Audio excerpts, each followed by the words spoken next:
Kayo po ba mga bossing ko, isa sa mga nagnanais na mas mabilis na makatrack ng swerte lalo na sa pera?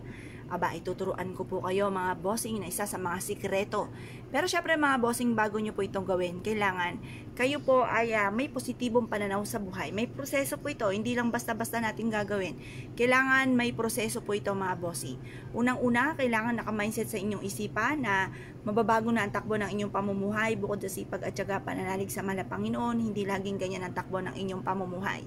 Ngayon pa mga bossing, subukan nyo pong maghanap ng barya mga bossing. Kagaya po nito.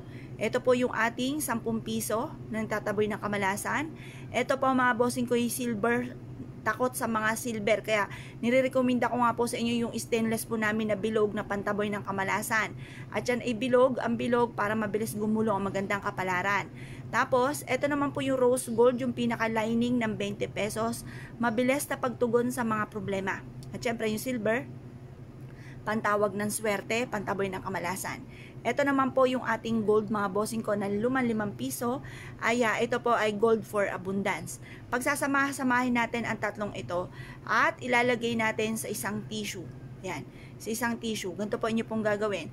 Habang nakaharap ka sa may silangan na 6:30 or kaya po mga bossing ko ay alas 7, kunin nyo po ito, pagpatong-patungin. Sa pamamagitan ng pampaswerteng ito ay makakamit ko lahat ng mga pangarap ko sa aking buhay. Sabihin nyo na ang lahat ng nais na walang gamit na sana, direct to the point. Pagtapos na po kayo mag-wish mga bossing ko, ito po ay babasain po natin. Sabihin nyo po, ako ay yayam at magiging matagumpay. Lahat ng mga pangarap ko ay matutupad. Ayan, ito na po yun mga bossing at pagkatapos ay babasain nyo po yan dito. Babasain nyo. Pero, wag po, baka yung tawag dyan, masira yung pinaka-tissue. Yan. Pag masyadong nabasa kagaya po nito, pigain nyo lang. Yan. Tapos, mag-wish po kayo. Sa pamamagitan nito ay magtutuloy-tuloy na ang pasok ng swerte at kailanman na hindi na ako mamumblema sa usapin ng pera. Lahat ng mga pangarap ko ay matutupad. At kung ano man ang mga pagsubok kong pinagdadaanan sa ngayon ay kaagad ko itong pagdadaanan at hindi ko ito tatambayan. Mag-wish na po kayo na lahat ng nais ninyo. Magkakaroon ako ng malaking bahay. Magkakaroon ako ng napakaraming pera. Kailanman na hindi na ako maubusan ng pera at lahat ng mga pangarap ko ay smooth kong makakamtan.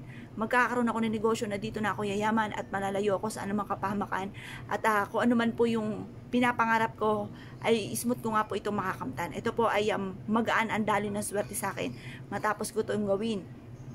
I-wish na po lahat ng nais po ninyo. Pagtapos na po kayo mag-wish, ito po ay ibilad sa sinag ng araw hanggang alas 8 ng umaga.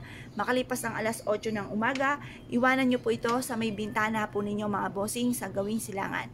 Ito po ay makakatulong upang sa ganun magkaroon kayo ng malaking benta araw-araw at araw-araw ang dating ng pera. Tuloy-tuloy ang pasok ng swerte.